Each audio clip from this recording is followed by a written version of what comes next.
sei as tuas obras e tribulação e pobreza, mas tu és rico, e a blasfêmia dos que se dizem judeus e não o são, mas são da sinagoga de Satanás. Nada temas das coisas que hás de padecer. Eis que o diabo lançará alguns de vós na prisão, para que sejais tentados, e tereis uma tribulação de 10 dias. Mas sê fiel até a morte, e dar-te-ei a coroa da vida.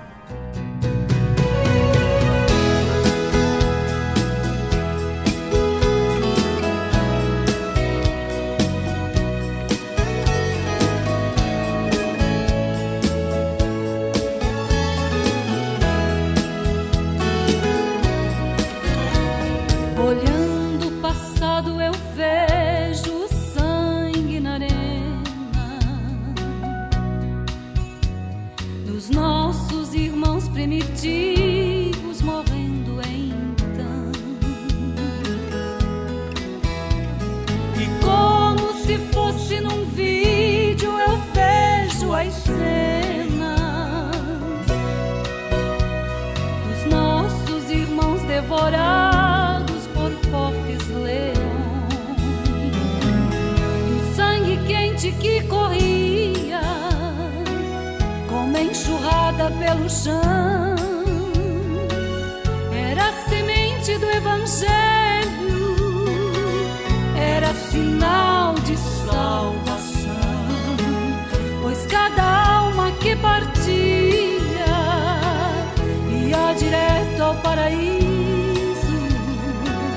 Mesmo morrendo aos milhões, pra Deus não era prejuízo. Eu sou a semente do sangue dos irmãos que morreram sangrando pra manter o Evangelho vencendo. Eles iam morrendo de Cristo falando. Eu sou a semente do sangue dos irmãos que tiveram coragem de enfrentar os açoites e a morte, levar a mensagem.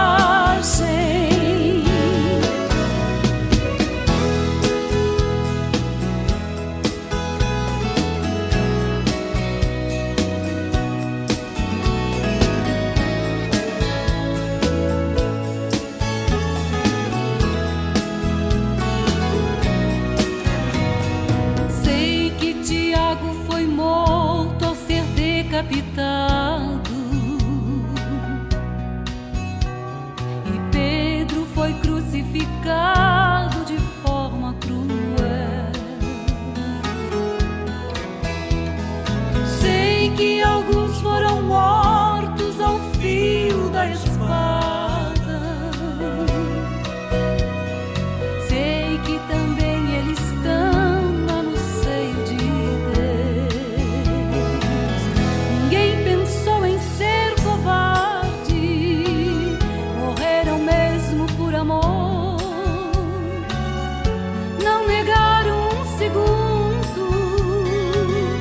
Jesus Cristo é Salvador. Eram firmados na promessa, por Jesus Cristo garantida. Quem for fiel até a morte, terás a coroa da vida. Eu sou a semente do sangue dos irmãos que morreram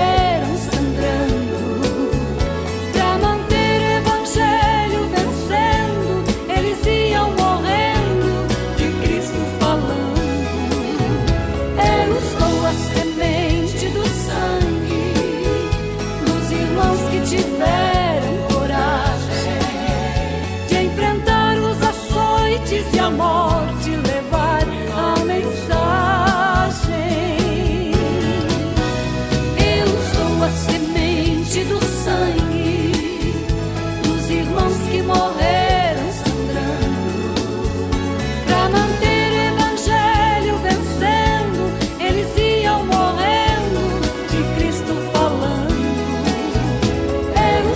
semente do sangue dos irmãos que tiveram coragem de enfrentar os açoites e a morte, levar a mensagem,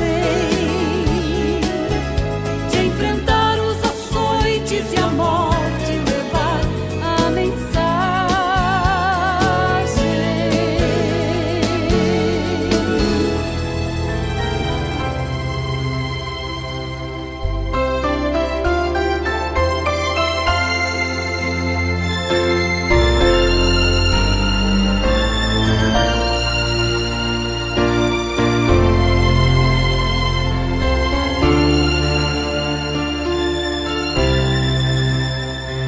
Meus prezados ouvintes, acabamos de ler um texto sagrado no capítulo 2 do livro de Apocalipse, no seu versículo 8 até o verso de número 10, aonde o Espírito Santo de Deus não foi outro, foi o próprio Deus. Ele já havia orientado a igreja, preparado ela, já havia advertido o seu povo, dizendo que eles iriam passar por duras, terríveis perseguições.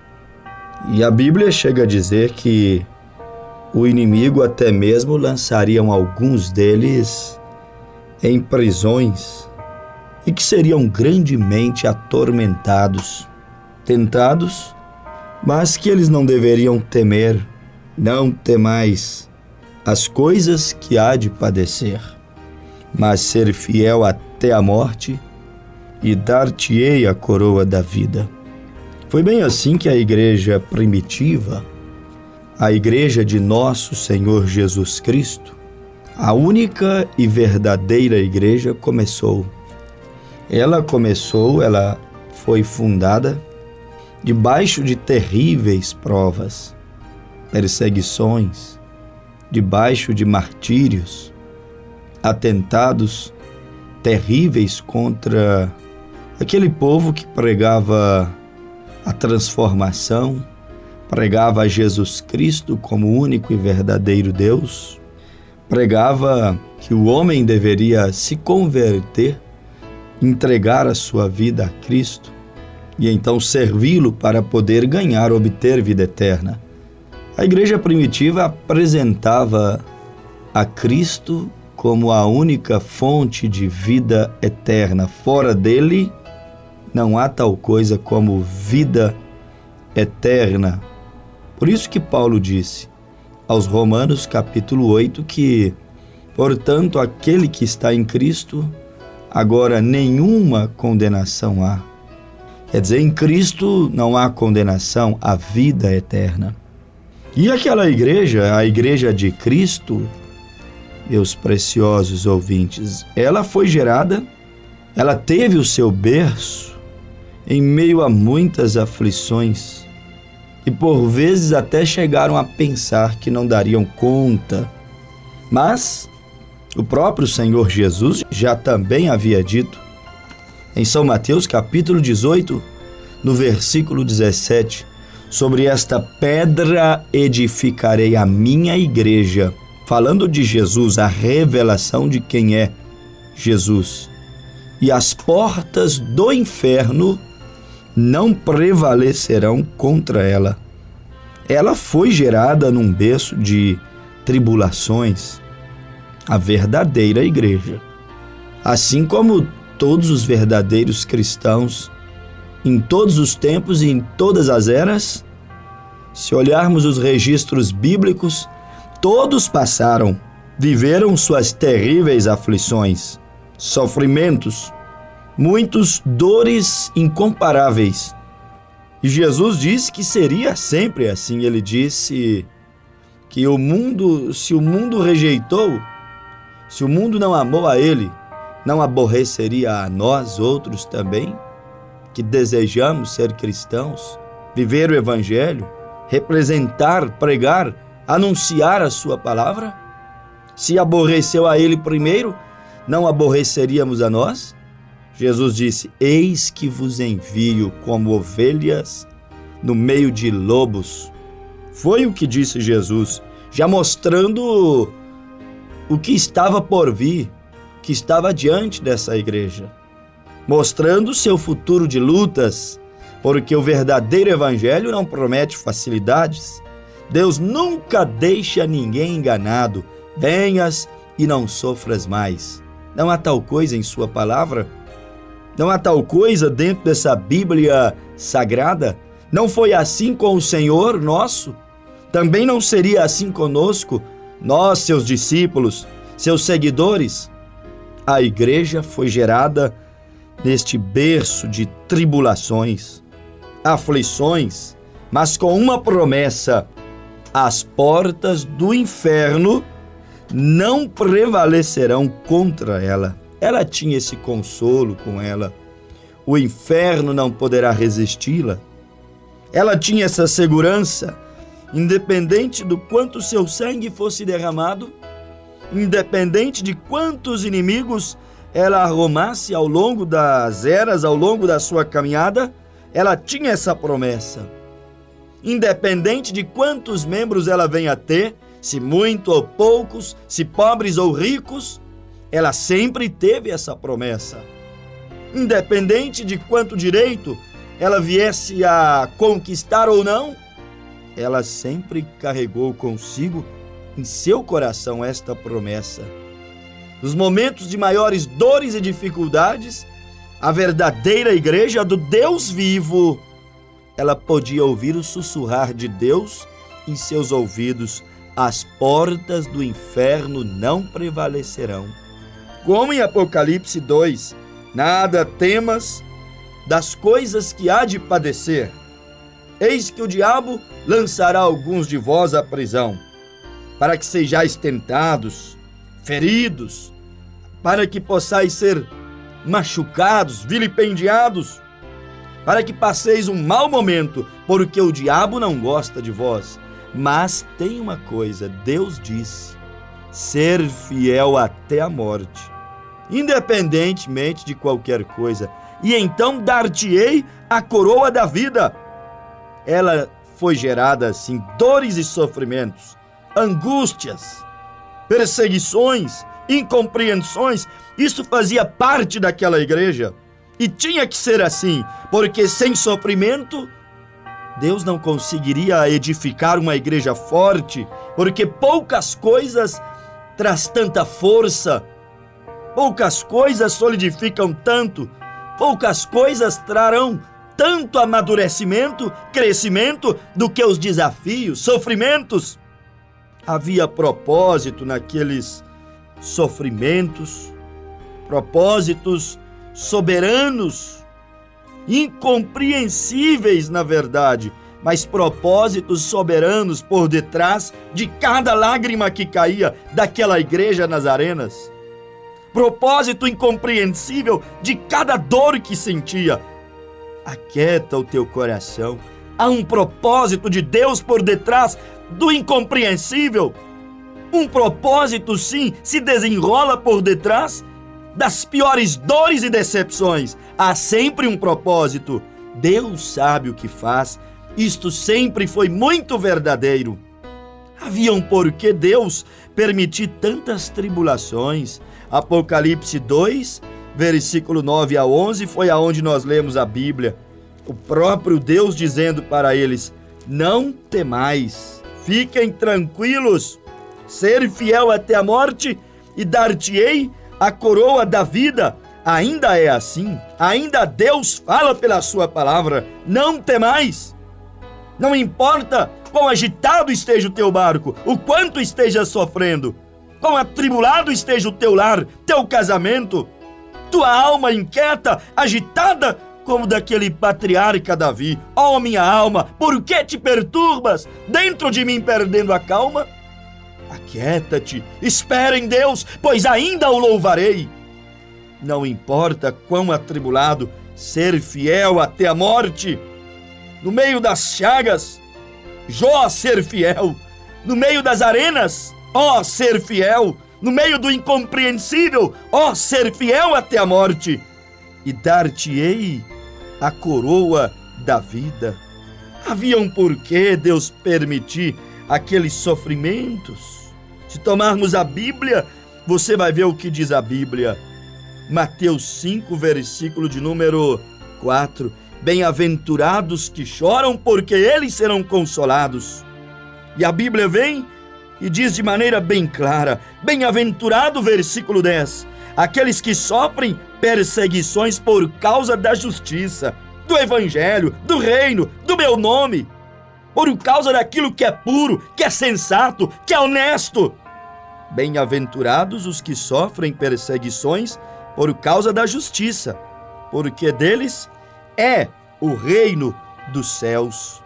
Já estava avisado que a verdadeira igreja do Deus vivo, ela não ia viver assentada sobre 7 montes, sobre o governo mundial das nações, sobre a maior autoridade política e eclesiástica religiosa dessa terra. Já estava profetizado que a verdadeira igreja não seria dona, detentora dos maiores templos e da maior quantia de ouro sobre essa terra. Já estava profetizado, ela não seria dona das maiores e mais caras ações, ela não seria participante diretamente do governo. Estava claro que ela seria um pequeno rebanho e muitas vezes perseguido. É o que diz a Bíblia. Uma igreja que enfrenta o diabo é uma característica de que as portas do inferno se levantam contra ela, mas ela não prevalece, ela não cai. Em algumas vezes, Deus permitiu a igreja entrar em situações tão terríveis e eles não entendiam. E os críticos diziam: Deus abandonou a sua igreja, Deus não é amor, olha o que ele permite a sua igreja passar. Não sabendo eles que o sofrimento da igreja, para muitos, era uma grande mensagem.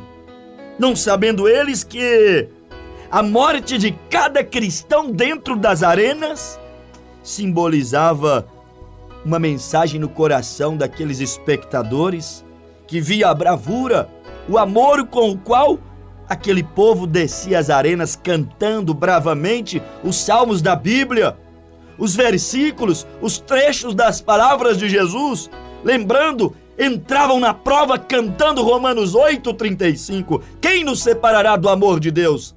É Pilatos? É Herodes? É César? São os imperadores? São os leões, os touros das arenas? São as fornalhas? Nada nos separará do amor de Deus. Havia algo especial por detrás daquela gente, daquele povo, e aquilo era uma mensagem. Aquele sofrimento convertia, fazia muitas vezes infiéis se tornarem fiéis simplesmente em ver a fidelidade e amor dos justos no sofrimento, porque os filhos de Deus, os justos, no sofrimento não recuam na batalha. Os filhos de Deus, os justos, como Jó, íntegro, reto diante de Deus, não há nada que os faz retroceder. Eles vão à fornalha como os jovens hebreus, à cova dos leões como Daniel, vão serem decapitados como João, como Paulo, mas eles se certificam de que Deus está naquilo, lhes moldando e às vezes até mesmo lhes usando para transmitir uma mensagem, e muitas vezes sem palavras. Isto é glorioso, mensagens muitas vezes sem palavras. Deus trabalhou assim. Eles iam muitas vezes cantando, outras vezes orando. Eles iam para a sua arena, para o seu Gólgota, para o seu sofrimento, e aquilo ganhava almas, porque o amor, a fidelidade na prova, na luta, nas escassez, isto fala alto. Muitas vezes Deus os permitiu sofrer para mostrar aos homens que Ele exalta os humildes e abate aqueles que são prepotentes e arrogantes. Como diz a Bíblia, que Deus dá graça aos simples, Deus exalta os humildes e abate os presunçosos e arrogantes. Foi assim ao longo das 7 eras da igreja. Seu povo humilde, seu povo simples, que viviam o evangelho, mesmo sendo perseguidos, o mundo desafiando sua fé, o mundo ridicularizando sua maneira de vestir, o mundo ridicularizando sua adoração, seu proceder manso, humilde, santificado, totalmente o oposto dessa geração, desta era moderna, tão perdida, mundanizada. Eles seguiam muitas vezes sendo ridicularizados. Muitos tentaram levar a igreja primitiva ao ridículo, mas Deus os honrou, sempre foi assim. Muitas vezes Deus permitiu isto acontecer para que até mesmo imperadores ficassem inexcusáveis diante do juízo, para que príncipes, grandes capitães e a elite daqueles dias pudessem ver com seus próprios olhos que havia um Deus em algum lugar, e ali estava, dentro daquelas grávidas que ia para a arena, dentro daqueles jovens que não negavam a sua fé, dentro daqueles anciões, aqueles velhos homens que morriam muitas vezes açoitados dentro das arenas, mas não retrocediam. E Deus pregava, Deus pregando em silêncio. Creio eu que Deus permitia seu povo sofrer, como sofreu nas eras, porque Ele queria uma igreja forte, inabalável. Sobre esta rocha edificarei a minha igreja, e as portas do inferno não prevalecerão contra ela. Isso é promessa de uma igreja forte. Mas já viram fortes que não pegaram peso? Já viram fortes que não se exercitaram? Já viram fortes que não se alimentaram bem? Já viram pessoas emocionalmente, espiritualmente fortes que não passaram por terríveis lutas e tribulações? Não é à toa que São Pedro disse que as lutas, tribulações são para nós mais preciosa do que o ouro puro provado no fogo. O ouro provado no fogo é o mais caro. Provas, fogo, para quê? Para fortalecer e não enfraquecer. As provas e tribulações fortalecem o elo, fortalece a igreja, fortalece a noiva. Por isso Deus permite, para poder levantar o seu exército invencível. Tempos difíceis fazem homens fortes. Tribulações e perseguições, lutas e mais lutas, fazem um cristianismo mais consistente. Por que há um cristianismo hoje na terra tão fraco? Todo vento leva, toda tentação o derruba, tudo o engorda. Por quê? Sabe por quê? Porque querem um evangelho sem lutas e aflições. Querem um evangelho? Venha e não sofra mais. Não. Enquanto mais o cristianismo era perseguido, enquanto mais sofria, mais ele se fortalecia. São assim as batalhas, faz o cristão não se consumir, não se apagar facilmente, como aquela sarça de Moisés. Não se consumia, Deus estava nela. Deus está por detrás do crente que sofre e não retrocede. Tantas lutas e não retrocede. Não desiste, não perde sua fé, sua esperança, não perde o seu amor. Acaba que a arma que o diabo usa, o gatilho que ele aperta para destruir, aquilo se torna uma carruagem, uma coisa que traz substância. Aquilo que o diabo envia para destruir, simplesmente fortalece. Nos leva a clamar, nos leva a chorar, ter comunhão, ser mais amigo de Deus. E a sarça não apaga. Por quê? Porque Deus está no meio da sarça. Quando Deus está lá dentro, esta mulher não desiste. Ante as perseguições, esta sarça, essa mulher, este casamento, este jovem, esta moça, não para. A sarça é a igreja, em nossa metáfora. É o crente, não apaga se Deus estiver lá dentro. Mas se Deus não estiver lá, pronto, despenca-se. Se Deus não estiver lá, aquelas lutas e aflições que colocam o crente mais perto de Deus, o destrói, a destrói, só ficará cinzas. Mas glorioso é saber que Deus está dentro da sarça. Este é o propósito da igreja ser perseguida, Não pense que ela ficará sempre deitada em berços esplêndidos. Haverá um tempo de rejeição ao Evangelho. E isto será um grande sinal de que Jesus Cristo está para tirar a igreja da terra. Um grande sinal de que a misericórdia de Deus estará para ser retirada. Hoje ainda ela está aqui, ecoando, soando. Não rejeite-a enquanto ela está ecoando, porque quando ela sair da terra, quando ela parar de falar, quando ela parar de ensinar, quando ela parar de corrigir, quando ela parar de admoestar, ai dos que habitam na terra, é o que diz o Apocalipse. Ai, ai, ai dos que habitam sobre a face da terra. Quando esta grande rejeição vier ao verdadeiro e genuíno Evangelho, quando ele causar tanto incômodo sobre os homens, sobre a terra, quando os homens se sentirem tão desconfortáveis ante o verdadeiro Evangelho e verdadeira pregação, é um péssimo sinal. Pode que a porta do juízo esteja se abrindo, pode que a taça da ira esteja para ser derramada. Rejeitar, sentir-se desconfortável com o Evangelho anunciado, isto é um péssimo sinal. Volte à Bíblia e você descobrirá as eras, e você descobrirá. Houve um tempo que Jesus foi um desconforto para eles. Sua voz era repugnante para eles. Eles quem? Os perdidos.